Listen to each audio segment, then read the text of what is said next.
We give thanks to you, O God. We give thanks, for your name is near. We recount your wondrous deeds. At the set time that I appoint, I will judge with equity. When the earth totters and all its inhabitants,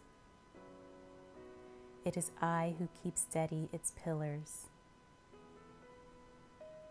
I say to the boastful, do not boast, and to the wicked, do not lift up your horn. Do not lift up your horn on high, or speak with haughty neck. For not from the east or from the west, and not from the wilderness comes lifting up, but it is God who executes judgment, putting down one and lifting up another. For in the hand of the Lord there is a cup with foaming wine, well mixed, and he pours out from it, and all the wicked of the earth shall drain it down to the dregs. But I will declare it forever. I will sing praises to the God of Jacob. All the horns of the wicked I will cut off, but the horns of the righteous shall be lifted up.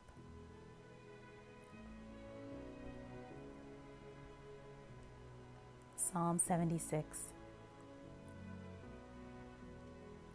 In Judah, God is known. His name is great in Israel. His abode has been established in Salem, his dwelling place in Zion. There he broke the flashing arrows, the shield, the sword, and the weapons of war. Glorious are you, more majestic than the mountains full of prey. The stout-hearted were stripped of their spoil. They sank into sleep. All the men of war were unable to use their hands. At your rebuke, O God of Jacob, both rider and horse lay stunned. But you are to be feared. Who can stand before you when once your anger is roused? From the heavens you uttered judgment. The earth feared and was still, when God arose to establish judgment, to save all the humble of the earth. Surely the wrath of man shall praise you. The remnant of wrath you will put on like a belt. Make your vows to the Lord your God and perform them. Let all around him bring gifts to him who is to be feared, who cuts off the spirit of princes, who is to be feared by the kings of the earth.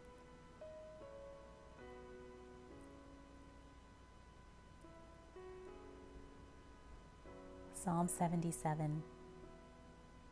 I cry aloud to God, and he will hear me. In the day of trouble, I seek the Lord. In the night, my hand is stretched out without wearying. My soul refuses to be comforted. When I remember God, I moan. When I meditate, my spirit faints. You hold my eyelids open. I am so troubled that I cannot speak. I consider the days of old, the years long ago. I said, let me remember my song in the night. Let me meditate it in my heart. Then my spirit made a diligent search. Will the Lord spurn forever and never again be favorable? Has his steadfast love forever ceased? Are his promises at an end for all time? Has God forgotten to be gracious? Has he in anger shut up his compassion? Then I said, I will appeal to this, to the years of the right hand of the Most High. I will remember the deeds of the Lord. Yes, I will remember your wonders of old. I will ponder all your work and meditate on your mighty deeds. Your way, O God, is holy. What God is great like our God? You are the God who works wonders. You have made known your might among the peoples. You with your arm redeem your people, the children of Jacob and Joseph. When the waters saw you, O God, when the waters saw you, they were afraid. Indeed, the deep trembled. The clouds poured out water. The skies gave forth thunder. Your arrows flashed on every side. The crash of your thunder was in the whirlwind. Your lightnings lighted up the world. The earth trembled and shook. Your way was through the sea, your path through the great waters, yet your footprints were unseen. You led your people like a flock by the hand of Moses and Aaron.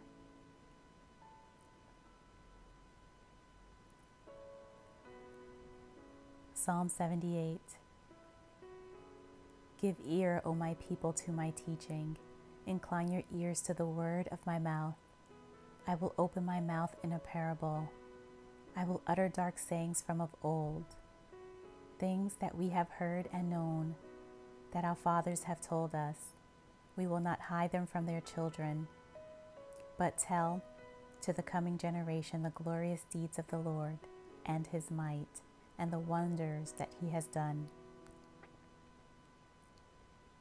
He established a testimony in Jacob and appointed a law in Israel, which he commanded our fathers to teach their children, that the next generation might know them, the children yet unborn, and arise and tell them to their children, so that they should set their hope in God, and not forget the works of God, but keep his commandments, and that they should not be like their fathers, a stubborn and rebellious generation, a generation whose heart was not steadfast, whose spirit was not faithful to God. The Ephraimites, armed with the bow, turned back on the day of battle. They did not keep God's covenant, but refused to walk according to his law. They forgot his works and the wonders that he had shown them. In the sight of their fathers, he performed wonders in the land of Egypt, in the fields of Zoan. He divided the sea and let them pass through it, and made the water stand like a heap. In the daytime he led them with a cloud, and all the night with a fiery light. He split rocks in the wilderness, and gave them drink abundantly as from the deep.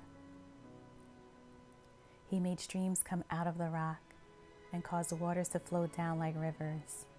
Yet they sinned still more against him, rebelling against the Most High in the desert. They tested God in their heart by demanding the food they craved. They spoke against God, saying, "Can God spread a table in the wilderness?" He struck the rocks so that water gushed out and streams overflowed. Can he also give bread or provide meat for his people? Therefore, when the Lord heard, he was full of wrath. A fire was kindled against Jacob. His anger rose against Israel, because they did not believe in God, and they did not trust his saving power. Yet he commanded the skies above and opened the doors of heaven, and he rained down on them manna to eat and gave them the grain of heaven. Man ate of the bread of the angels. He sent them food in abundance. He caused the east wind to blow in the heavens, and by his power he let out the south wind. He rained meat on them like dust, winged birds like the sand of the seas.